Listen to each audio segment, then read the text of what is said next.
வணக்கம். நீங்கள் இணைந்திருப்பது டேன் தமிழொலியின் இரவு நேர பிரதான செய்திகளோடு. செய்தியுடன் இணைந்திருக்கும் நான் கேலிஸ் பீட்டர் சேவியர். முதலில் தலைப்புச் செய்திகள்.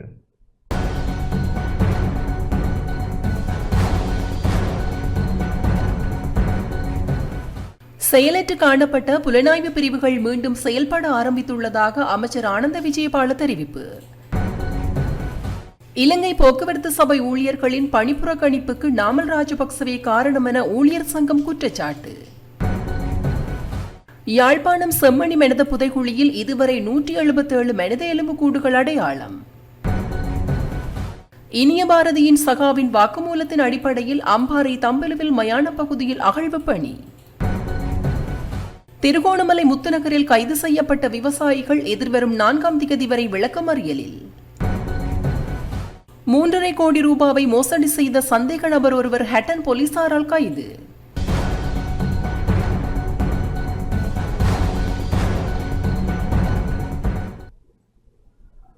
தொடர்வது முதன்மை செய்தி.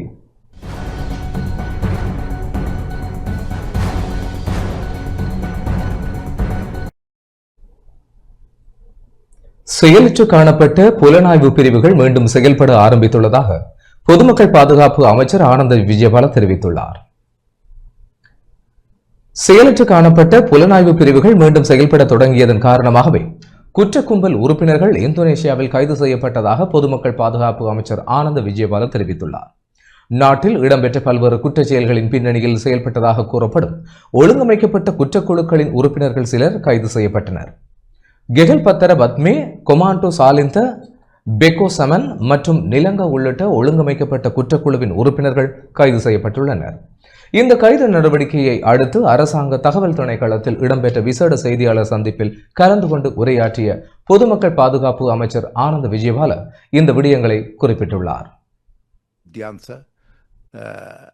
ඉන්දයානු බුද්ධ්‍යන්ස මේ සියල්ල සහය සහිතව අපි මේ තැලස්ම ක්‍රියාත්මක කරලා මේ වෙනකොට ඔවුන් අත්අඩංගුවට පත් වෙලා තියෙනවා. இதனிடையே குறித்த கைது நடவடிக்கைக்கு இலங்கை போலீசார், குற்றப்புலனாய்வு துறையினர், இந்திய போலீஸ், சர்வதேச போலீசார் மற்றும் இந்திய புலனாய்வு பிரிவினர் ஆகியோர் உதவினர். கைது செய்யப்பட்ட குற்றவாளிகள் 2 அல்லது 3 நாட்களில் இலங்கைக்கு அழைத்து வரப்படுவார்கள். ஒழுங்கமைக்கப்பட்ட குற்றவாளிகளுக்கு எதிராக சிறப்பு நீதிமன்றம் நிறுவப்பட்டு விசாரணைகள் துரிதப்படுத்தப்படும். அதன்படி பல சிறப்பு மேல் நீதிமன்றங்களை நிறுவவும் இந்த ஒழுங்கமைக்கப்பட்ட குற்றவாளிகள் தொடர்பான வழக்குகள் விரைவாக முடித்து அவர்களுக்கு தண்டனை வழங்கவும் நடவடிக்கை எடுக்கப்படும். කතිකාවත් සිද්ධ වුණා. ඔබ දන්නවා කාලයක් තිස්සේ මේ පාතාල ක්‍රියා කරන්නේ නැත්නම් මේ සංවිධානාත්මක අපරාධ. நீதிமன்ற உத்தரவுக்கு இணங்க கோட்டை நீதிவான் நீதிமன்றத்திற்கு செல்லும் வீதியில் நடைபெற்ற போராட்டம் தொடர்பாக போராட்டத்தை ஏற்பாடு செய்த நபர்கள் புகைப்படங்கள் மூலம் அடையாளம் காணப்பட்டு வருவதாக போலீஸ் மா அதிபர் பிரியந்த வீரியசூரிய தெரிவித்துள்ளார். දැනට විමර්ශන කටයුතු ආරම්භ කරා අධිකරණ නියෝගයක් තියෙනවා. මුලින්ම මේ සම්බන්ධ සංවිධානය කරපු පුද්ගලයන් අපි හඳුනාගන්න பிணை பெற இதுபோன்ற போராட்டம் இதற்கு முன்பு நடத்தப்படவில்லை. இதுபோன்ற போராட்டம் நடத்தப்படுவது இதுவே முதல் முறை. குறிப்பாக இந்த போராட்டத்தை ஏற்பாடு செய்த குழுக்கள் மீது போலீசாரின் கவனம் செலுத்தப்படுகிறது. அதே நேரம் துபாய், ஓமான், பொலாரஸ், ரஷ்யா மற்றும் பிரான்ஸ் உள்ளிட்ட பல நாடுகளிலிருந்து திட்டமிட்ட குற்றச்செயல்களில் ஈடுபடும் குற்றவாளிகளை இலங்கைக்கு அழைத்து வருவதற்கான தகவல்கள் தற்போது கிடைத்து வருகிறது. இந்த குற்றவாளிகளை கைது செய்வதற்கு தேவையான சர்வதேச ஆதரவு கிடைத்துள்ளதாகவும் தேவையான திட்டங்கள் ஏற்கனவே வகுக்கப்பட்டுள்ளன. வெளிநாடுகளில் வசிக்கும் குற்றவாளிகளுக்கு எதிராக நடவடிக்கை எடுக்க சர்வதேச ஆதரவு அவசியம். இலங்கை போலீசார் தற்போது வெளிநாட்டு தூதரகங்கள் மற்றும் தூதர்களுடன் நல்ல ஒத்துழைப்பை பேணி வருகின்றனர். வெளிநாட்டு தூதர்களின் நம்பிக்கையை பெற இலங்கை போலீசாருக்கு முடிந்துள்ளது. இந்தோனேசியாவில் 5 ஒழுங்கமைக்கப்பட்ட குற்றவாளிகள் ஒரே நேரத்தில் கைது செய்யப்படுவது வரலாற்றில் இதுவே முதல் முறையாகும். நாட்டில் அரசியல் செல்வாக்குடன் திட்டமிட்ட குற்றங்கள் நடைபெற்ற வரலாறு இருந்தது. அந்த சூழல் தற்போது மாறிவிட்டது. குற்றவாளிகளுக்கு அரசியல் பாதுகாப்பு இல்லாத சூழல் உருவாகி வருகிறது. இந்த நாட்டில் செய்யப்படும் பல குற்றங்கள் வெளிநாடுகளில் இருந்து வரும் ஒழுங்கமைக்கப்பட்ட குற்றவாளிகளால் மேற்கொள்ளப்படுகின்றன. அரசியல் செல்வாக்கு இல்லாமல் அத்தகைய நபர்கள் தொடர்பாக சட்ட முடிவுகளை எடுக்க போலீசாருக்கு தற்போது முடிந்துள்ளது. ගන්න ප්‍රොටෙස්ට් කරපු අවස්ථා නැහැ. බොහොමයක්ම එහෙම කරපු එක ඇත්තටම අධිකරණයට අපහාස කිරීමක් විදිහට නිරීක්ෂණය වෙනවා. මම හිතන්නේ නිරීක්ෂණය කරා ගරු මහේස්ත්‍රාත්තුමිය අපි ඒ සම්බන්ධයෙන් අවශ්‍ය විමර්ශන කටයුතු කරලා අවශ්‍ය නීතිමය ක්‍රම ගන්නවා.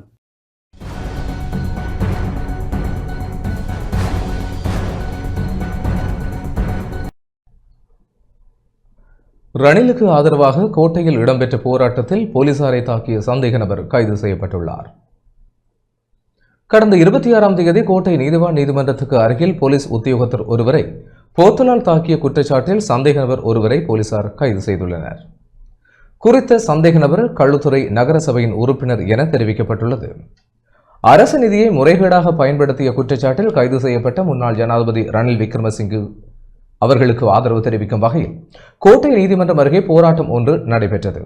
இதன்போது போலீஸ் உத்தியோகத்தர் மீது இந்த தாக்குதல் நடத்தப்பட்டது.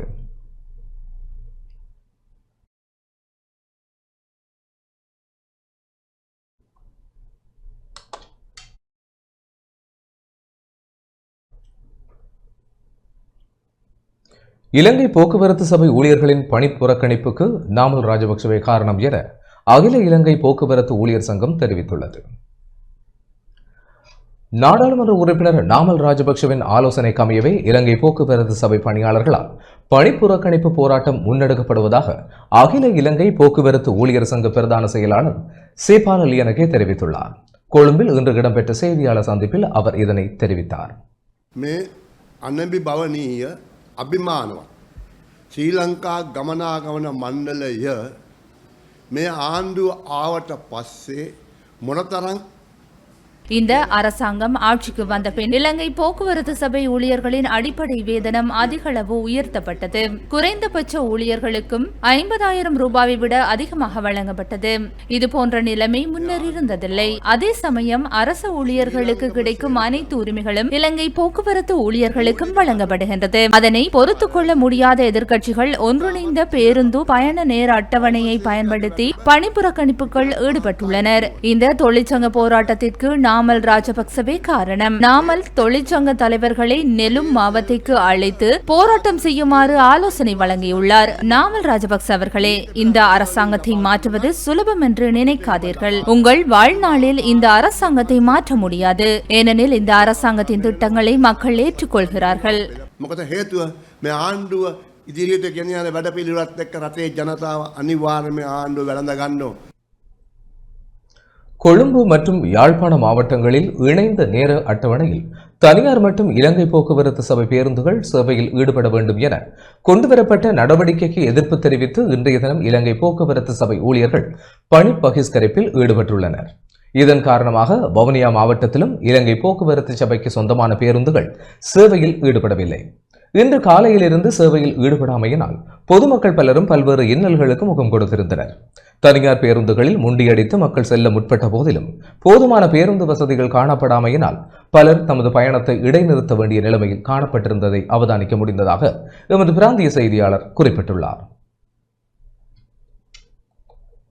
இதேவேளை இலங்கை போக்குவரத்து சபையுடன் இணைந்த தொழிற்சங்கங்கள் வேலை நிறுத்தத்தை செயல்படுத்துவதாக அறிவித்த போதிலும் நேற்று நள்ளிரவு முதல் நுவரெலியா பிரதான பேருந்து நிலையத்திலிருந்து இயக்கப்படும் பேருந்துகள் வழக்கம் போல் சேவையில் ஈடுபட்டு வருகின்றன. இந்த வேலைநிறுத்த போராட்டத்தில் நுவரெலியா டிப்போவில் எவரும் பங்கேற்கவில்லை என அறிவித்துள்ளனர்.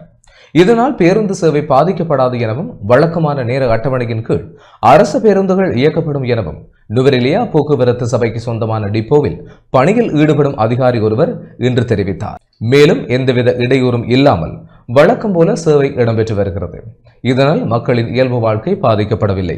தனியார் பேருந்துகளுடன் கூட்டு நேர அட்டவணையில் பேருந்துகளை இயக்கும் முடிவுக்கு எதிர்ப்பு தெரிவித்தும் வேறு சில கோரிக்கைகளை முன்வைத்தும் இலங்கை போக்குவரத்து சபையின் பல தொழிற்சங்கங்கள் நேற்று நள்ளிரவு முதல் வேலை நிறுத்தத்தில் ஈடுபட்டுள்ளமை குறிப்பிடத்தக்கது.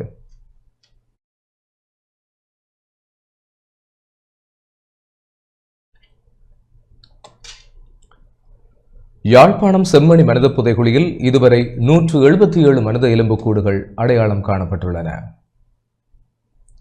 யாழ்ப்பாணம் செம்மணி சிந்துப்பாத்தி மனித புதைகுழியில் இதுவரை 177 மனித எலும்புக்கூடுகள் அடையாளம் காணப்பட்டுள்ள நிலையில் 164 எலும்புக்கூடுகள் முழுமையாக அகழ்ந்து எடுக்கப்பட்டுள்ளன.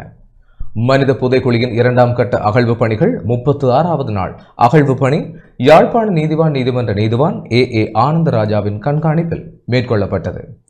தொல்லியல் பேராசிரியர் ராஜ் சோமதேவா, சட்ட வைத்திய அதிகாரி செல்லையா பிரணவன், யாழ்ப்பாண பல்கலைக்கழக தொல்லியல் துறை விரிவுரையாளர்கள், தொல்லியல் துறை மாணவர்களின் பங்களிப்புடன் அகழ்வு பணி இடம்பெற்று வருகிறது. அகழ்வாராய்ச்சி மேற்கொள்ளப்பட்டு வரும் முதலாவதாக அடையாளப்படுத்தப்பட்ட இடத்திலே மேலும் 9 மனித எலும்புக்கூடுகள் புதிதாக அடையாளம் காணப்பட்டுள்ளன. புதைகுழி வழக்கு 2ஆம் கட்டத்தின் 36ஆம் நாள் புதிதாக 8 மனித எலும்பு தொகுதிகள் அடையாளம் காணப்பட்டு 6 அதிலிருந்து மீட்கப்பட்டது. மொத்தமாக இதுவரை 177 மனித எச்சங்கள் அடையாளப்படுத்தப்பட்டு 164 அகழ்ந்தெடுக்கப்பட்டிருக்கின்றன. இந்த அகழ்வு பணி தொடர்ந்து 37ஆம் நாள் அகழ்வு பணி நாளை நடைபெற இருக்கின்றது. இன்றைய அகழ்வு பணியில் எதுவும் எடுக்கப்படவில்லை. கற்கள் போன்ற சாதாரண பொருட்கள் தான் எடுக்கப்பட்டது. 1,30,000 தமிழ் மக்களின் கையொப்பத்துடன் நீதியின் ஓலம் ஐநாவுக்கு செல்ல உள்ளதாக தாயக செயலணி அமைப்பின் வடக்கிற்கான இணைப்பாளர் ஜே சித்ரா தெரிவித்துள்ளார். 9 கோரிக்கைகளை முன்வைத்து நீதியின் ஓலம் கையொப்ப போராட்டம் கடந்த 23ஆம் தேதி வடக்கு கிழக்கில் ஆரம்பமானது. குறிப்பாக இப்போராட்டத்தின் பிரதான நிகழ்வு மனித படுகொலையின் புதைகுழி சாட்சியான யாழ்ப்பாணத்தின் செம்மணியில் ஆரம்பமாகி இன்று முற்பகல் 10:30 மணிக்கு அதே இடத்தில் நிறைவுற்றது.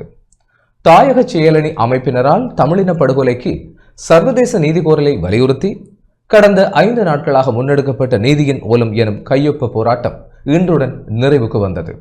குறித்த போராட்டத்தில் வடக்கு கிழக்கின் பல்வேறு பிரதேசங்களில் மக்களின் கையொப்பங்கள் சேகரிக்கப்பட்டன. எழுமாற்றாக பெறப்பட்ட குறித்த கையெழுத்து போராட்டத்தில் சுமார் 130,000க்கும் அதிகமானோர் கையொப்பமிட்டிருந்தனர். முன்பதாக கடந்த 5 நாட்களாக தமிழர் தாயகமெங்கும் முன்னெடுக்கப்பட்ட இந்த கையொப்ப போராட்டத்தினூடாக இதுவரை கண்டுபிடிக்கப்பட்ட செம்மணி உட்பட அனைத்து மனித புதைகுழிகளுக்கும் முழுமையான சர்வதேச நீதி விசாரணை நடைபெற வேண்டும் என்பதுடன் எதிர்வரும் செப்டம்பர் மாதம் நடைபெறவுள்ள ஐநா மனித உரிமைகள் பேரவையில் இலங்கை மீது வலுவான தீர்மானம் கொண்டு வந்து அனைத்து நாடுகளும் தெளிவான நிலைப்பாடு எடுக்க வேண்டும் எனவும் இந்த போராட்டம் வலியுறுத்துகின்றமை குறிப்பிடத்தக்கது. எங்களுடைய நீதியின் ஓலம் என்கின்ற போராட்டம் வடகிழக்கு ரீதியாக அனைத்து மாவட்டங்களிலும் நடைபெற்று வந்தது. நாங்களுக்கு யாழ் மாவட்டத்தை பொறுத்தவரை அனைத்து இடங்களிலுமே முற்றுமுழுதாக எல்லா மாவட்டங்களிலும் இன்றைய நாள் 5வது முடிவு நாளாக இருக்கின்றது. இந்த முடிவு நாளை இந்த செம்மணி புதைகுழி இடத்திலே ஆரம்பித்த இடத்திலே நாங்கள் இந்த நிகழ்வு நாளை நிறைவு செய்கின்றோம். அதற்காகத்தான் நாங்கள் இன்று அந்த ஊடக அறிக்கையை நாங்கள் வாசித்து கொண்டிருக்கிறோம். கிட்டத்தட்ட எங்களுக்கு 1,30,000 கையெழுத்துக்களை நாங்கள் வேண்டியிருக்கின்றோம். இன்னும் சரியாக நாங்கள் எவ்வளவு என்று நாங்கள் இன்னும் கணிப்பிடவில்லை. 1,30,000 உறுதிப்படுத்தப்பட்டிருக்கின்றது முற்றுமுழுதாகவே.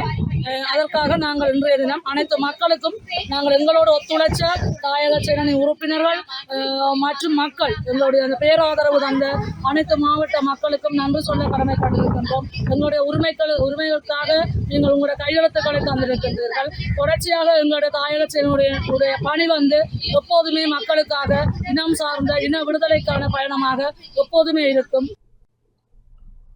முல்லைத்தீவு கொக்கு தொடுவாய் மனித புதைகுழி தொடர்பான வழக்கு மீண்டும் நவம்பர் மாதம் 6ஆம் தேதி ஒத்திவைக்கப்பட்டது. முல்லைத்தீவு கொக்கு தொடுவாய் மனித புதைகுழி தொடர்பான வழக்கு முல்லைத்தீவு நீதிவான் நீதிமன்றத்தில் இன்று விசாரணைக்கு எடுத்துக் கொள்ளப்பட்ட நிலையில் வழக்கு மீண்டும் நவம்பர் மாதம் 6ஆம் தேதிக்கு ஒத்திவைக்கப்பட்டுள்ளது. கொக்கு தொடுவாய் மனித புதைகுழி வழக்கு விசாரணைகள் இன்று முல்லைத்தீவு நீதிவான் நீதிமன்றத்தின் நீதிபதி தர்மலிங்கம் பிரதீபன் முன்னிலையில் விசாரணைக்கு எடுத்துக் கொள்ளப்பட்டது. இதன்போது குறித்த புதைகுழியில் மீட்கப்பட்ட சான்று பொருட்கள் தொடர்பில் உறவினர்கள் அடையாளம் காட்டுவதற்கான விளம்பரங்கள் காணாமல் போனோர் அலுவலகத்தால் ஊடகங்களில் பிரசுரிக்கப்பட்டிருப்பதாகவும் இது தொடர்பான அறிக்கைகள் நீதிமன்றக்கு சமர்ப்பிப்பதற்கு கால அவகாசம் தேவை என கோரப்பட்டதற்கு அமைவாக குறித்த வழக்கு நவம்பர் மாதம் 6ஆம் தேதிக்கு ஒத்திவைக்கப்பட்டுள்ளது.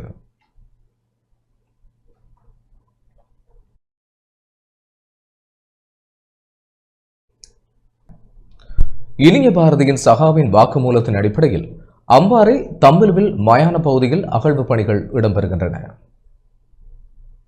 இனிய பாரதியின் சகாவின் வாக்குமூலத்தின் அடிப்படையில் அம்பாறை மாவட்டம் திருக்கோவில் போலீஸ் பிரிவுக்குட்பட்ட தம்பலுவில் மயானத்தை அண்டிய பகுதிகளில் மீண்டும் 2ஆம் கட்ட அகழ்வு பணிகள் இன்று முன்னெடுக்கப்பட்டுள்ளன. அக்கரைப்பற்று நீதிவான் நீதிமன்ற மேலதிக நீதிவான் முன்னிலையில் ஜேசிபி இயந்திரம் மூலம் அடையாளம் காணப்பட்ட பல இடங்கள் தோண்டப்பட்டு வருகின்றன. கடந்த 2005ஆம் ஆண்டு கால பகுதியில் இருந்து கருணா பிள்ளையான் அணியின் முக்கியஸ்தரான இனிய பாரதியின் முக்கிய சகாவாக செயல்பட்ட காரைதீவு பகுதியைச் சேர்ந்த சந்தேக நபர் குறித்த பகுதிக்கு கைவிலங்கிடப்பட்டு அழைத்து வரப்பட்டிருந்தார். அவர் கடந்த காலங்களில் திருக்கோவில் பகுதியில் தனியார் தொலைத்தொடர்பு சிம் விற்பனை முகவராக செயல்பட்ட அருளானந்தன் சீலன் என்பவரை கடத்தி படுகொலை செய்து குறித்த இடத்தில் புதைத்திருப்பதாக அரசு சாட்சியாக மாறி குற்றப்புலனாய்வு பிரிவினரின் கவனத்திற்கு கொண்டு வந்திருந்தார். இந்த நிலையிலேயே அகழ்வு பணி இடம்பெறுகின்றது. மயான பகுதியைச் சுற்றி பாதுகாப்பு வழங்கப்பட்டுள்ளதுடன் அக்கரைப்பற்று ஆதார வைத்தியசாலையின் சட்ட வைத்திய அதிகாரி உட்பட பயங்கரவாத புலனாய்வு பிரிவு மற்றும் குற்றப்புலனாய்வு பிரிவு அதிகாரிகள், போலீஸ் விசேட அதிரடிப்படையினர், தடயவியல் போலீசார் என பலரும் அங்கு பிரசன்னமாகியிருப்பதாக எமது செய்தியாளர் குறிப்பிட்டார்.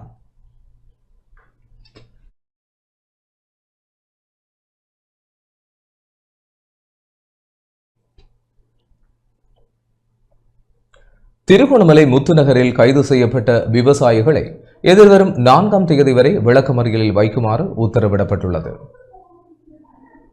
திருகோணமலை சீனக்குடா போலீசாரினால் கைது செய்யப்பட்டு நீதிமன்றத்தில் முன்னிலைப்படுத்தப்பட்ட முத்துநகர் விவசாயிகள் 5 பேரை எதிர்வரும் 4ஆம் தேதி வரை விளக்கமறியலில் வைக்குமாறு நீதிமன்றம் இன்று உத்தரவு பிறப்பித்துள்ளது.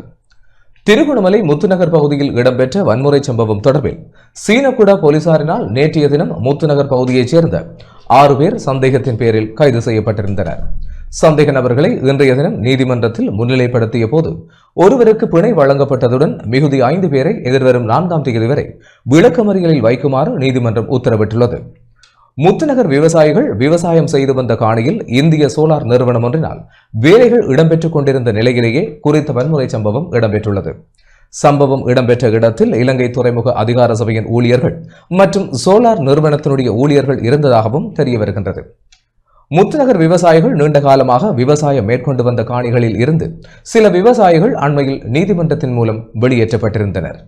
இருப்பினும் ஏனைய காணிகளில் விவசாய நடவடிக்கையில் ஈடுபட முடியும் என பிரதி அமைச்சர் அருண் ஹேமச்சந்திர அறிக்கை வெளியிட்டிருந்ததாகவும், ஆனால் ஏனைய காணிகளும் இந்திய நிறுவனத்திற்கு சூரிய சக்தி மின் திட்டத்திற்காக வழங்கப்பட்டு வேலைகள் இடம்பெற்று வருவதாகவும் விவசாயிகள் தெரிவிக்கின்றனர்.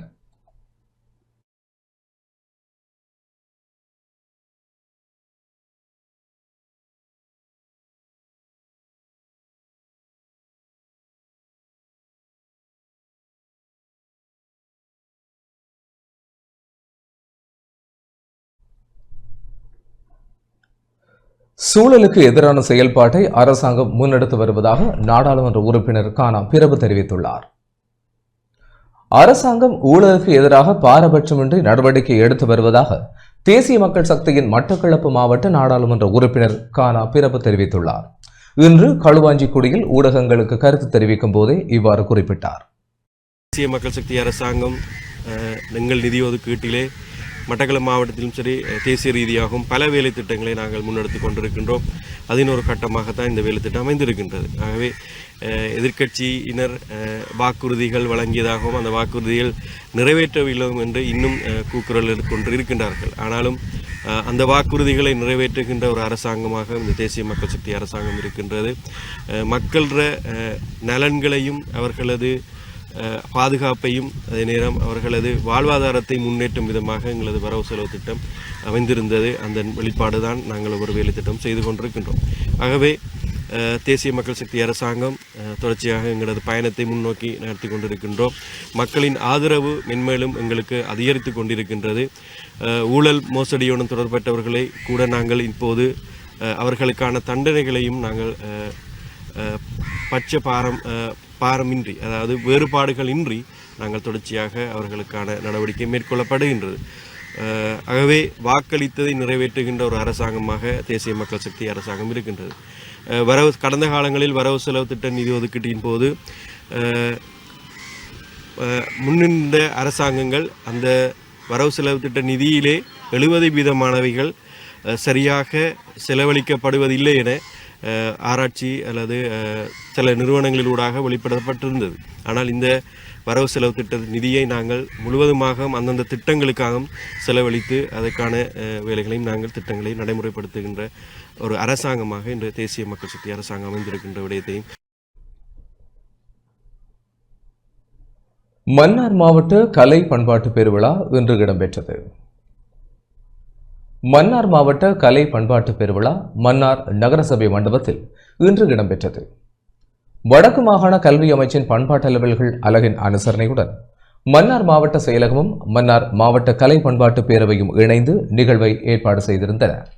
இன்று காலை 9:30 மணியளவில் மன்னார் பிரதான பாலத்தடியில் இந்த நகரசபை மண்டபம் வரை விருந்தினர் வரவேற்பு மற்றும் பண்பாட்டு பேரணி இடம்பெற்றது.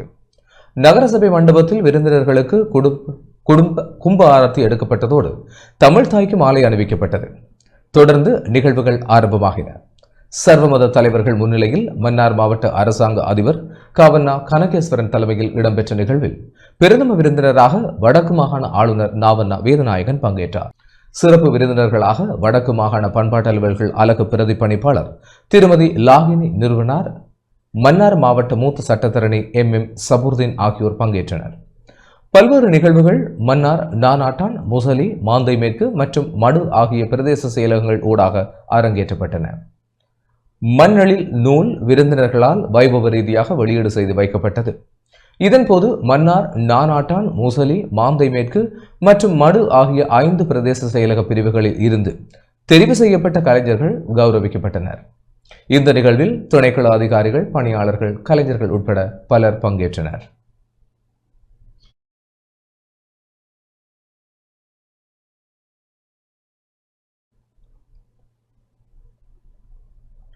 $3.5 கோடி மோசடி செய்த சந்தேக நபர் ஒருவர் ஹேட்டன் குற்ற போலீசாரினால் கைது செய்யப்பட்டுள்ளார்.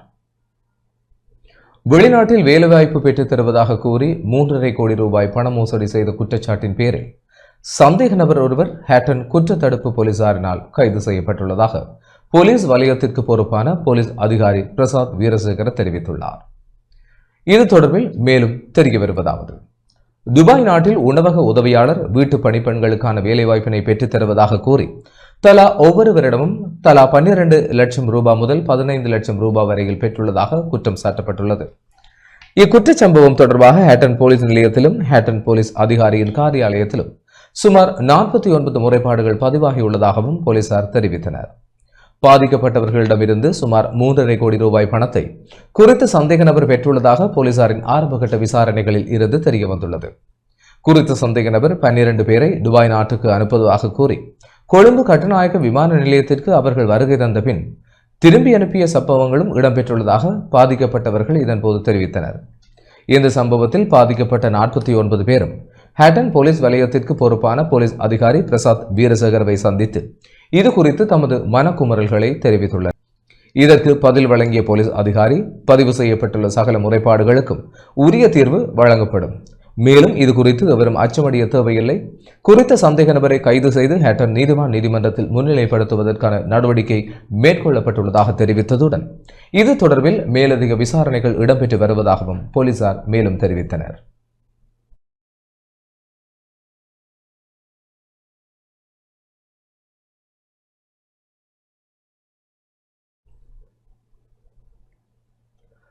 கண்டியிலிருந்து பதுளை இடையிலான ரயில்வே தண்டவாளங்களை திருத்தும் பணிகள் ஆரம்பிக்கப்பட்டுள்ளன. கண்டியிலிருந்து பதுளை ரயில் நிலையம் வரையில் உள்ள ரயில்வே தண்டவாளங்களில் திருத்தும் பணிகள் தற்போது ஆரம்பிக்கப்பட்டுள்ளன.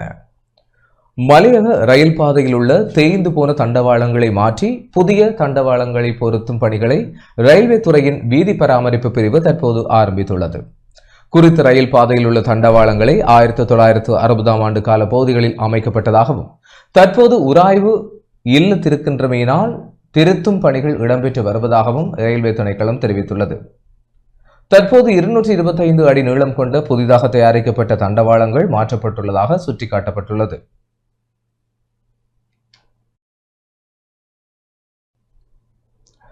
பாணதுரை அலுபோகவத்த பகுதியில் நேற்று இடம்பெற்ற துப்பாக்கிச் சூட்டில் ஒருவர் உயிரிழந்துள்ளார்.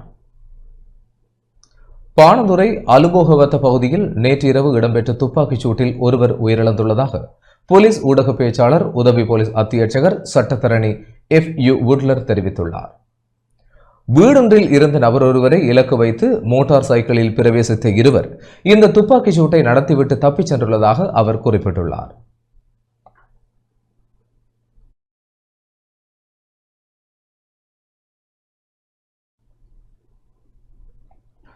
ஓடுபாதைகளுக்கு அருகில் பட்டம் பறப்பது விமான விபத்தை ஏற்படுத்தும் என இலங்கை விமானப்படை தெரிவித்துள்ளது.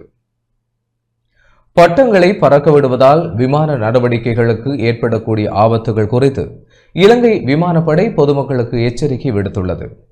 இது தொடர்பில் விமானப்படை வெளியிட்டுள்ள அறிக்கையிலேயே இந்த எச்சரிக்கை விடுக்கப்பட்டுள்ளது. விமான நிலைய ஓடுபாதைகளுக்கு அருகில் பட்டம் பறப்பது கடுமையான பாதுகாப்பு ஆபத்தை ஏற்படுத்துகிறது. இது விமான விபத்துகளுக்கு பங்களிக்கும் காரணியாக உலகளவில் அடையாளம் காணப்பட்டுள்ளது.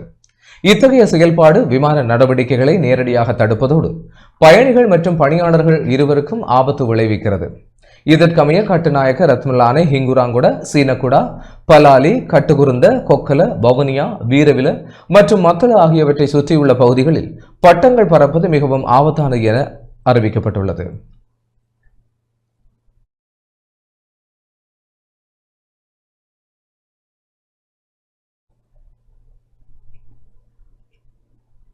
சாரா எப்போது கைது செய்யப்படுவார் என முன்னாள் மாகாண சபை உறுப்பினர் நிரோஷன் பாதுக்க கேள்வி எழுப்பியுள்ளார். சாராவை எப்போது நாட்டிற்கு கொண்டு வருவார்கள் என காத்திருப்பதாக முன்னாள் மாகாண சபை உறுப்பினர் நிரோஷன் பாதுக்க தெரிவித்துள்ளார். கொழும்பில் இன்று இடம்பெற்ற ஊடகவியலாளர் சந்திப்பின் போதே அவர் இதனை தெரிவித்துள்ளார்.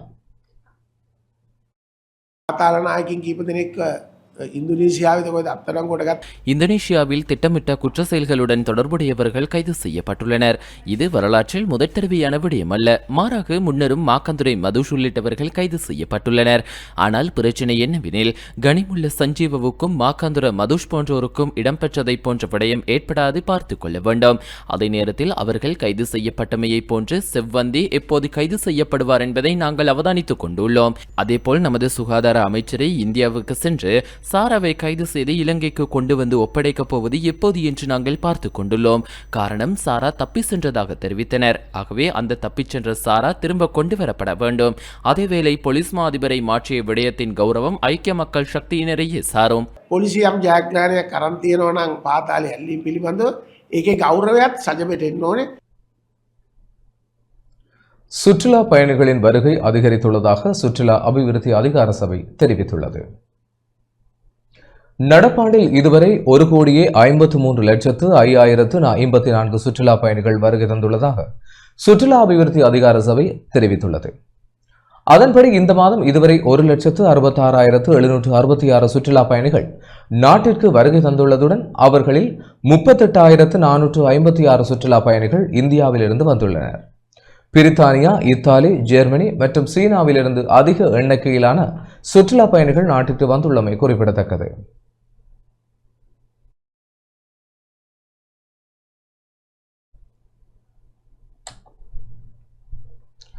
ஊழல் மோசடிகளில் ஈடுபட்ட முன்னாள் அரசியல்வாதிகள் அனைவருக்கும் அச்சம் ஏற்பட்டுள்ளதாக நாடாளுமன்ற உறுப்பினர் கானா இளங்குமரன் தெரிவித்துள்ளார்.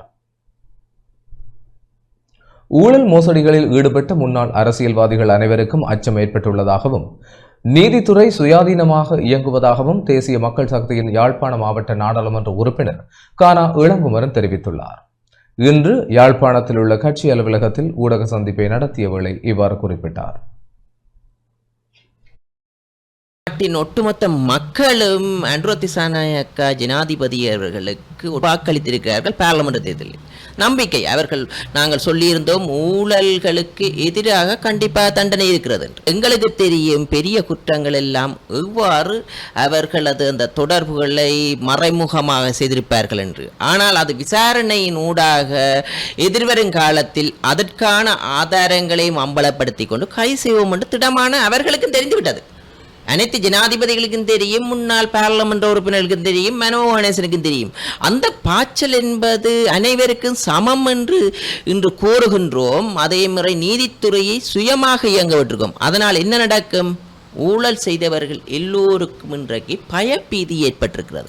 அதனால் இன்று நாங்கள் மக்கள் நேயம் சிந்தித்து சேர்க்கிறோம். எமது அரசாங்கம் சர்வாதிகாரமாக செயற்படுகிறது என்று. உண்மையாகவே மக்களுக்கு நன்றாக தெரியும் எமது அரசாங்கம் அதிகாரங்களை மக்களிடமே கையளிக்க நினைக்கின்றது என்னை பொறுத்த வரைக்கும். ஏனென்றால் மக்களுக்கு அரசியல் தெளிவை ஏற்படுத்தி இருக்கின்றோம். எதிர்வரும் காலத்தில் இந்த நாட்டில் ஊழல் செய்த அனைவரையும் கைது செய்வோம் என்று அவர்களுக்கு தெரிந்தது நிமித்தமாக ஒன்றுபடுகிறார்கள். இன்று எல்லோரும் ஒரே மேடையில் இருக்கிறார்கள். மஹிந்த ராஜபக்ச இருக்கிறார், திகாம்பரம் இருக்கிறார், மனோகணேசன் இருக்கிறார். முன்னைய காலத்தில் அவர்களுக்குள்ளேயே அடிபட்டு கொண்டிருந்தார். ரணிலை விமர்சித்தவர்கள் கூட இன்றைக்கு ஒரே மேடையில் இருக்கின்றார்கள் மஹிந்தவுடன் ரணிலை காப்பாற்றுவதற்காக. நாங்கள் எதிர்வரும் காலத்தில் கண்டிப்பாக இந்த ஊழல் செய்தவர்களை மக்களுக்கு அம்பலப்படுத்துவோம். ஏனென்றால் இந்த நாட்டில் ஊழலற்ற ஆட்சியை கண்டிப்பாக நிறைவேற்றுவோம். அதே நேரம் இனவாதம் இல்லாத மதவாதம் இல்லாத ஒரு நாட்டை உருவாக்குவோம். இந்த உலகத்திற்கு நாங்கள் எடுத்து கூறுவதும் உலகத்துக்கு பறைசாற்றுவதும் இந்த நாட்டில் ஊழலற்ற ஆட்சி ஒன்றும் இனவாதம் இல்லாத ஆட்சி ஒன்றையும் எதிர்வருங்காலத்தில் நிலைநாட்டுவோம். இன்று அதற்கான படிமுறை நடந்த வண்ணம் இருக்கு. மக்களுக்கு இன்று நம்பிக்கை வந்திருக்கிறது. இந்த அரசாங்கம் ஜனாதிபதி அவர்களையே இந்த நீதித்துறை ஊடாக கைது செய்திருக்கிறோம். நீதித்துறை என்பது எல்லோருக்கும் சமம் என்பதை இந்த இடத்தில் வலியுறுத்துகிறேன். மன்னார் காற்றாலைக்கு எதிரான போராட்டத்திற்கு விடத்தல் தீவு மாதர் சங்க பிரதிநிதிகள் ஆதரவு வழங்கியுள்ளனர்.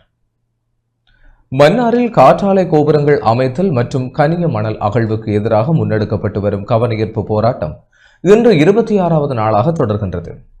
அந்த வகையில் இன்று விடத்தல் தீவு மாதர் சங்க பிரதிநிதிகள் போராட்டத்தில் பங்கேற்று தமது ஆதரவை தெரிவித்துள்ளனர்.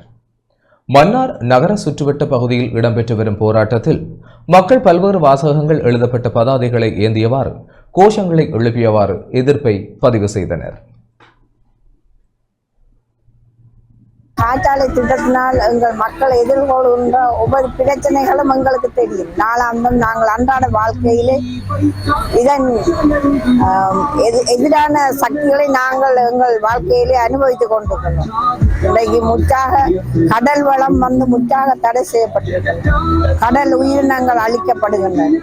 இன்றைக்கு மன்னார் மாவட்டம் ஒரு கடலோர பகுதியாக இருக்கிறதால இந்த கடலோர பகுதிகளிலே அண்டி வாழுகின்ற கடல் உயிரினங்கள் முற்றாக அழிக்கப்படுகின்றன. அதே நேரத்திலே வெளிநாடுகளிலே இருந்து வருகின்ற பறவைகள் இந்த வாழ்விடங்கள் அழிக்கப்படுகின்றன. இது மக்களுக்கு எதிரான ஒரு செயல்பாடு. எனவே இதை நிறுத்துவது எங்களுக்கும் இது நல்ல ஒரு அமைவாக இருக்கும் என்றும் இன்னும் கடல் வாழ் உயிரினங்கள் பல்கி பெருகுவதற்கு இந்த காற்றாலை திட்டத்தை முற்றாக தடை செய்யப்பட வேண்டும் என்பதுதான் எங்களுடைய நோக்கம். எல்லோரும் அதிர்ச்சிக்குள்ளாகும் விதத்தில் இந்த காற்றாலை எங்களுக்கு பெரிய பாதிப்பை ஏற்படுத்தி கொண்டிருக்கிறது.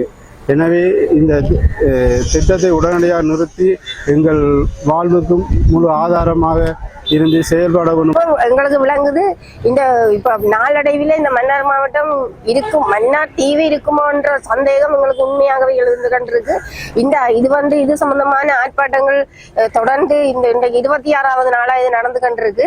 இந்த ஆர்ப்பாட்டமே தமிழ் மக்களுக்கு ஒரு எழுதின எழுத்து என்றது இதுல என்றே விளங்குது. வேற வேற ஆர்ப்பாட்டங்கள் கடமப்பன் ஆர்ப்பாட்டம், மன்னர்கள் ஆர்ப்பாட்டம், காற்றாலை ஆர்ப்பாட்டம் என்று சொல்லி இப்படியான ஆர்ப்பாட்டங்கள் நடந்து கொண்டிருக்கிறதால இதுக்கு எங்களுக்கு ஒரு தீர்வு வருமான்றது எங்களுக்கு ஒரு கேள்விக்குறியா இருக்கிறது. திருகோணமலை மாவட்ட ஒருங்கிணைப்பு குழு கூட்டம் இன்று நடைபெற்றது. திருகோணமலை மாவட்ட ஒருங்கிணைப்பு குழு கூட்டம் மாவட்ட ஒருங்கிணைப்பு குழுவின் தலைவரும் பிரதி அமைச்சருமான அருண் ஹேமச்சந்திர தலைமையில் இன்று மாவட்ட செயலக கேட்போர் கூடத்தில் இடம்பெற்றது. கூட்டத்தில் கைத்தொழில் அமைச்சர் சுனில் ஹேந்துநெத்தியும் கலந்து கொண்டார். திருகோணமலை மாவட்டத்தில் கைத்தொழில் அபிவிருத்தி மையங்களை அமைப்பது தொடர்பாக கலந்துரையாடப்பட்டது. சம்பூர் சீதனவெளியில் அமைக்கப்பட்டுள்ள ஆடை தொழிற்சாலை பல வருடமாக திறக்கப்படாத நிலையில் உள்ளமையால் அதனை முன்கொண்டு செல்வது தொடர்பாகவும் கருத்துக்கள் கேட்டறியப்பட்டன. மீனவர்கள், விவசாயிகள் எதிர்நோக்கும் பிரச்சினைகள், காணி அபகரிப்பு, மாவட்ட அபிவிருத்தி செயல்பாடுகள், நகை தொழில் மையங்கள் நிறுவுதல் உள்ளிட்ட பல்வேறு விடயங்கள் தொடர்பாகவும் பேசப்பட்டது. கூட்டத்திற்கு கிழக்கு மாகாண ஆளுநர் பேராசிரியர் ஜெயந்தலால் ரத்னசேகரர், தேசிய மக்கள் சக்தியின் திருகோணமலை மாவட்ட நாடாளுமன்ற உறுப்பினர் ரோஷான் அக்மிமன, ஐக்கிய மக்கள் சக்தியின் பாராளுமன்ற உறுப்பினர் இம்ரான் மஹ்ரூப், இலங்கை தமிழரசு கட்சியின் நாடாளுமன்ற உறுப்பினர் சண்முகம் குகதாசன், மாவட்ட அரசாங்க அதிபர், திணைக்கள தலைவர்கள் என பலரும் கலந்து கொண்டனர்.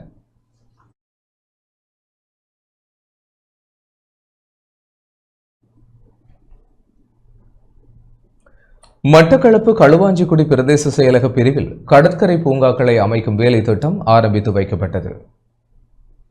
தேசிய மக்கள் சக்தி அரசாங்கத்தின் கிளீன் ஸ்ரீலங்கா நிகழ்ச்சி திட்டத்திற்கு அமைவாக 100 கடற்கரை பூங்காக்களை அமைக்கும் வேலை திட்டம் இன்றைய தினம் மட்டக்களப்பு களுவாஞ்சிக்குடி பிரதேச செயலக பிரிவுக்குட்பட்ட அந்த பகுதிகளில் ஆரம்பித்து வைக்கப்பட்டது.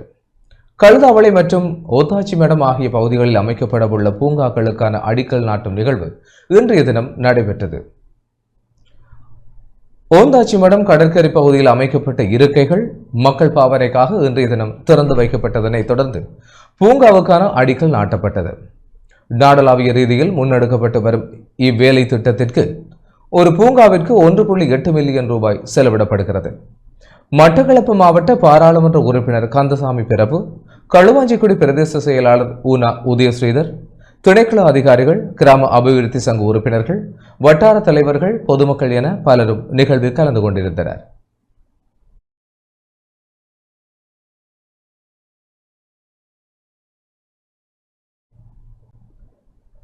நானுஓயாவில் நாய் ஒன்றை சித்திரவதை செய்த இளைஞன் குறித்து முறைப்பாடு செய்யப்பட்டுள்ளது.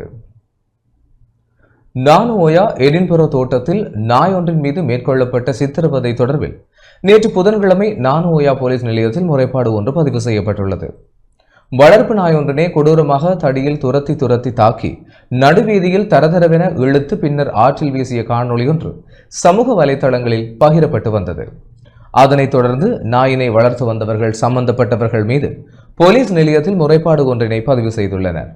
கடந்த நாட்களில் நானுஓயாவில் சித்திரவதைக்கு உள்ளான நாய் அயலவர் வீட்டில் வளர்த்து வந்த பூனை ஒன்றினை கடித்ததாக தெரிவித்து பூனையை வளர்த்து வந்த வீட்டில் உள்ள இளைஞன் ஒருவன் குறித்த நாயை கடுமையாக தாக்கி சித்திரவதை செய்துள்ளார்.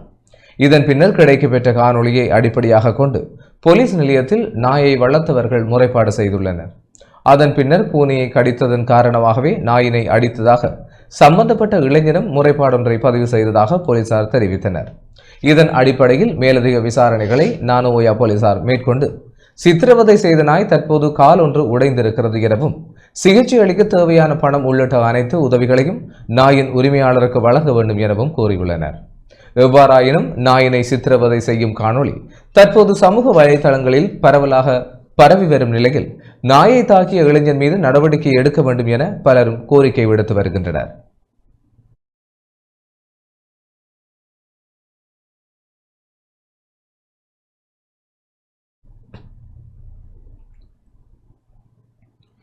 முல்லைத்தீவு மாவட்ட பொது வைத்தியசாலைக்கு மெத்தைகள் வழங்கி வைக்கப்பட்டன. முல்லைத்தீவு மாவட்ட பொது வைத்தியசாலை நோயாளர் விடுதிகளுக்கு ஒரு தொகை மெத்தைகள் வழங்கி வைக்கப்பட்டன. கிளீன் ஸ்ரீலங்கா வேலை திட்டத்தின் கீழ் மாவட்ட இளைஞர் சேவைகள் மன்றத்தின் ஏற்பாட்டில் பெரண்டினா நிறுவனத்தின் அனுசரணையில் கேப்பாப்பிலவு கிங்ஸ்டார் இளைஞர் கழகத்தின் ஒழுங்குபடுத்தலில் ஒரு தொகையான மெத்தைகள் 3ஆம் கட்டமாக நேற்று வழங்கப்பட்டன. வைத்தியசாலை உதவி பணிப்பாளரிடம் குறித்த மெத்தைகள் வழங்கி வைக்கப்பட்டன. நிகழ்வில் கரைத்துறை பற்றி பிரதேச செயலாளர் எஸ் மஞ்சுளாதேவி, முல்லைத்தீவு மாவட்ட இளைஞர் சம்மேளன உதவி பணிப்பாளர் எஸ் சுந்தரலிங்கம், முல்லைத்தீவு மாவட்ட தேசிய சம்மேளனத்தின் பிரதிநிதி நேயண்ணா சங்கீதன், பெரண்டினா நிறுவனத்தின் நிறைவேற்று அதிகாரிகள் மற்றும் இளைஞர் கழகங்கள், வைத்தியசாலையின் உத்தியோகத்தர்கள் என பலரும் கலந்து கொண்டனர்.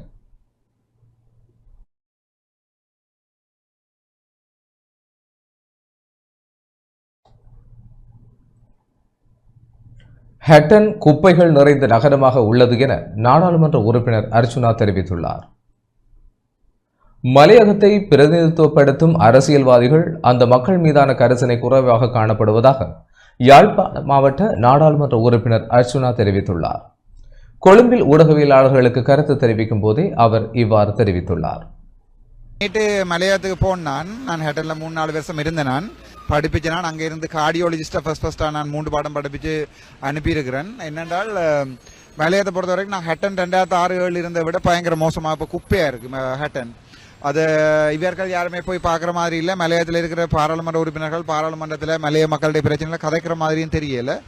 மலையகத்தை பற்றி எனக்கு ஒரு பெரிய கன்சர்ன் இருக்குது. அடுத்தடுத்த வருடங்களில் பெரும்பாலும் மலையகத்தில் நான் மலைய மக்களுக்காக சேவையில் ஆரம்பிப்பேன்னு நினைக்கிறேன். என்னை பொறுத்த வரைக்கும் அவர்கள் செய்கிறது காணாண்டு தான் நினைக்கிறேன். இப்போ திகாம்பரம் போன்றாக்கள் கொஞ்சம் கூட செய்தால் நல்லா இருக்குமென்னு நினைக்கிறேன். இந்தோனேசிய கடற்படைக்கு சொந்தமான கிரி பிரவிச் 320 விமான போக்குவரத்து துறைமுகத்திற்கு வந்தடைந்தது. இந்தோனேசிய கடற்படைக்கு சொந்தமான கிரி பிரவிஜே 320 என்ற போர்க்கப்பல் நேற்று வளங்கள் மற்றும் சேவை தேவைகளை பூர்த்தி செய்வதற்காக கொழும்பு துறைமுகத்தை வந்தடைந்திருந்தது. இலங்கை கடற்படையினர் கப்பலை கடற்படை மரபுகளுக்கு ஏற்ப வரவேற்றனர்.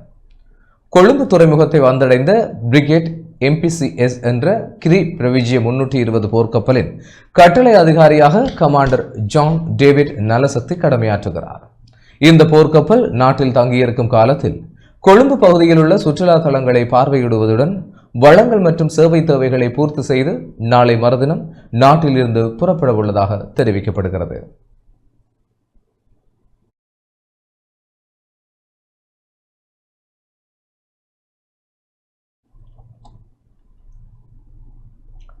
யாழ்ப்பாண மருதனார்மடம் ஆஞ்சநேயர் ஆலய கும்ப அபிஷேகம் இன்று இடம்பெற்றது. யாழ்ப்பாண மருதனார்மடம் சுந்தர ஆஞ்சநேயர் ஆலய மகா கும்ப அபிஷேகம் இன்று சிறப்பாக இடம்பெற்றது. கும்ப அபிஷேக பூர்வாங்க கிரிகைகள் கடந்த 20ஆம் தேதி ஆரம்பமாகி எண்ணெய் காப்பு கிரிகைகள் கடந்த 25ஆம் தேதி முதல் நேற்று வரை இடம்பெற்றன. இன்று அதிகாலையில் இருந்து விசேட பூஜைகள் இடம்பெற்று சுந்தர ஆஞ்சநேயருக்கு மகா கும்பாபிஷேகம் இடம்பெற்றது. கும்பாபிஷேகத்தை தொடர்ந்து 48 நாட்கள் மண்டல அபிஷேக பூஜைகள் இடம்பெறவுள்ளன. இன்றைய கும்பாபிஷேக பெருவிழாவில் ஆயிரக்கணக்கான பக்த அடியார்கள் பங்கேற்றனர். கிளிநொச்சியில் பல பகுதிகளில் மக்கள் குடிநீர் பிரச்சனையை எதிர்கொண்டுள்ளனர். கிளிநொச்சி மாவட்டத்தின் பூநகரி, கரைச்சி, கண்டாவளை மற்றும் பச்சிலைப்பள்ளி பிரதேச செயலாளர் பிரிவுகளில் கிராமங்களில் தொடரும் குடிநீர் நெருக்கடிகளால் குறித்த கிராமங்களைச் சேர்ந்த மக்கள் தமக்கான குடிநீரை பெற்றுக்கொள்வதில் பெரும் நெருக்கடியை சந்தித்து வருகின்றனர். மாவட்டத்தின் கரைச்சி பிரதேச செயலர் பிரிவுக்குட்பட்ட அக்கராயன் ஐயனார் குடியிருப்பு, கங்காதரன் குடியிருப்பு, இன்மாஸ் நகர், கோணாவில் ஆகிய கிராமங்களில் நிலவும் வறட்சி காரணமாக குறித்த கிராமங்களைச் சேர்ந்த மக்கள் தமக்கான குடிநீரை பெற்றுக்கொள்வதில் பெரும் நெருக்கடியை சந்தித்து வருவதாக தெரிவித்துள்ளனர். இதனைவிட வருடம் முழுவதும் குடிநீர் நெருக்கடிகளை எதிர்கொள்ளும் பிரதேசமாக பூநகரி பிரதேசம் காணப்படுவதுடன் 10க்கும் அதிகமான கிராம அலுவலகர் பிரிவுகளில் குடிநீர் தட்டுப்பாடு நிலவி வருகிறது. தற்போதைய வறட்சி காரணமாக தொடரும் குடிநீர் நெருக்கடிகளால் குறித்த கிராமங்களைச் சேர்ந்த மக்கள் தமக்கான குடிநீரை பெற்றுக்கொள்வதில் பெரும் நெருக்கடியை சந்தித்து வருகின்றனர். மேலும் கால்நடைகள் கூட நீர் தேடி அலையும் நிலை காணப்படுவதாக பிரதேச மக்கள் கவலை வெளியிட்டுள்ளனர். எங்களுக்கு தண்ணி கஷ்டம், சாப்பாடு கஷ்டம், எல்லா உரிமையும் இருக்கு. ஆனா ஓட்டு உரிமை மட்டும் தான் என்று கேட்குறாங்க. ஆனா எங்களுக்கு எந்த உதவியுமே செய்யறாங்க இல்லை. நாங்கள் இந்த நாளுக்கு நாள் கஷ்டப்பட்டு நாங்கள் சாப்பிடுவோம். அரை நேரம் கால் நேரம் வேலைக்கு செஞ்சு நாங்கள் இந்த பிள்ளைகளுக்கு நாங்கள் சோறு போடுறோம். எதுவுமே எங்களுக்கு இல்லை. தண்ணி கூட எங்களுக்கு இல்லை. தண்ணிக்கு நியாயமாக தேசம் நாங்கள் நடந்து போகிறோம் கிணத்துக்கு. அப்போலாம் பொம்பளையில் தான் தண்ணிக்கு போகணும். நியாயமான தூரம் தண்ணி எங்கிட்ட தண்ணியை பார்த்தீங்கன்னா நாங்கள் இந்த கிணத்து மண்கிணத்துல போய் எடுக்கிற தண்ணி, அந்த தண்ணியாலேயே வருத்தம் வரும் பிள்ளைகளுக்கு. குடி தண்ணியே இல்லை, எந்த ஒரு ஆம்பளை உதவியில், ஒரு சைக்கிள் இல்லை, ஒரு ஏழாமல் அந்த கிணத்துலேருந்து எவ்வளோ தூரம் கோயில் அடியிலேருந்து இங்கே தூக்கணும், பிள்ளையார் கோயில் சந்திலேருந்து தூக்கணும் தண்ணி. இங்கே ஒரு குடி தண்ணி கூட ஒரு அரசாங்கம் உதவி செய்தில்லை. எதுக்குல சாப்பாடு தான் ஒரு உதவி செய்கிறாங்களே. எந்த பிள்ளைகள் போய் ஸ்கூலுக்கு போனால் காலை சாப்பாடு இல்லை. இந்த நலம்புரியால் ஐயாண்டா போட்டாங்களே ஐயா, அதுவும் கூட இல்லை. வசதியாக இருக்கவங்களுக்கு போடுறாங்க, எனக்கு அதை கூட இல்லை. இப்போ 4 மாதமாக அதுவும் இல்லை. முல்லைத்தீவு திருமுருகண்டி பிரதேசத்தில் அரியாத்தை பாரம்பரிய சைவ உணவகம் மற்றும் முல்லைத்தீவு தயாரிப்புகள் என்னும் பெயரில் விற்பனை நிலையம் அமைப்பதற்கான உடன்படிக்கை கைச்சாத்திடப்பட்டுள்ளது. முல்லைத்தீவு மாவட்ட செயலகத்தின் ஒருங்கிணைப்புடன் அகில இலங்கை இந்து மாமன்றத்தின் சமூக நலனோம்பல் திட்டத்தின் கீழ் கனேடிய தமிழர் பேரவையின் அனுசரணையுடன் வடக்கு மற்றும் கிழக்கு பொருளாதார மேம்பாட்டு மையத்தின் ஏற்பாட்டில் அரியாத்தை பாரம்பரிய சைவ உணவகம் மற்றும் முல்லைத்தீவு தயாரிப்புகள் எனும் பெயரில் விற்பனை நிலையம் அமைப்பதற்கான உடன்படிக்கை நேற்று கைச்சாத்திடப்பட்டது.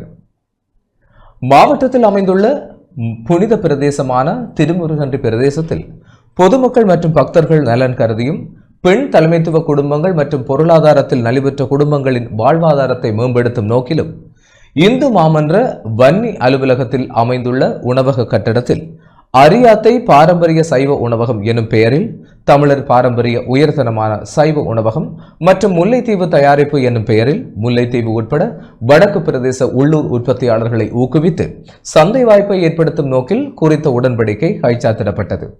மாவட்ட அரசு அதிபர் ஆனா உமா மகேஸ்வரனின் பங்கு பெற்றுள்ளதுடன் அகில இலங்கை இந்து மன்றத்தின் தலைவி அபிராமி கைலாச பிள்ளை, வடக்கு மற்றும் கிழக்கு பொருளாதார மேம்பாட்டு மையத்தின் பணிப்பாளர் எஸ் பிரதீபன் ஆகியோருக்கிடையில் பாரம்பரிய சைவ உணவகம் மற்றும் முல்லைத்தீவு தயாரிப்புகளின் விற்பனை நிலையம் ஆகியவற்றை அமைப்பதற்கு கட்டடத்தை ஒப்பந்த அடிப்படையில் வழங்குவதற்கு நேற்று ஒப்பந்தம் நிறைவேற்றப்பட்டது. நிகழ்வில் அகில இலங்கை இந்து மாமன்றத்தின் பிரதி தலைவர் சீனா தனபாலா, பொருளாளர் குசேலகுமார் ஆகியோரும் கலந்து கொண்டனர். சரோஜா மக்கள் பாதுகாப்பு திட்டத்தின் கீழ் மட்டக்களப்பில் பாடசாலை மாணவர்களுக்கு கற்றல் உபகரணங்கள் வழங்கப்பட்டன. கிழக்கு மாகாண பிரத சிரேஷ்ட போலீஸ் மா அதிபர் வர்ண ஜெயசுந்தரவின் ஆலோசனைக்கமைய சரோஜா மக்கள் பாதுகாப்பு திட்டம் கிழக்கு மாகாணத்தில் ஆரம்பிக்கப்பட்டுள்ளது. மட்டக்களப்பு மாவட்டத்தில் ஆதரவற்ற நிலையில் கல்வியினை தொடர முடியாமல் வறுமைப்பு கோட்டின் கீழ் வாழ்கின்ற பிள்ளைகளின் கல்வியை மேம்படுத்தும் வகையில் சரோஜா மக்கள் பாதுகாப்பு வேலை திட்டத்தினூடாக மட்டக்களப்பு பகுதியில் இத்திட்டம் ஆரம்பிக்கப்பட்டுள்ளது.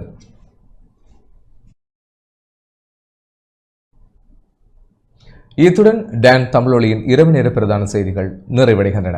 தொடர்ந்தும் செய்திகளோடு இணைந்து கொள்ள டான் நியூஸ் தொலைக்காட்சியோடு இணைந்திருங்கள். வணக்கம்.